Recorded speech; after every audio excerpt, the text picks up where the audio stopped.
Lampung sudah berlangsung dengan damai dan baik, alhamdulillah. Ini untuk rakyat Lampung.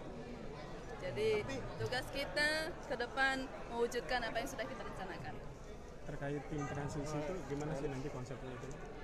Ya, nanti yang akan menyiapkan, jadi nanti pada saat ketika dilantik sudah ready untuk jalan gitu, biar tidak makan waktu. Jadi semua ada plus minus, ada hikmahnya. Dengan waktu yang panjang 1 tahun kurang lebih ini, jadi breakdown supaya bisa lebih detail, lebih teknis. Jadi nanti begitu dilantik udah langsung lari kerja.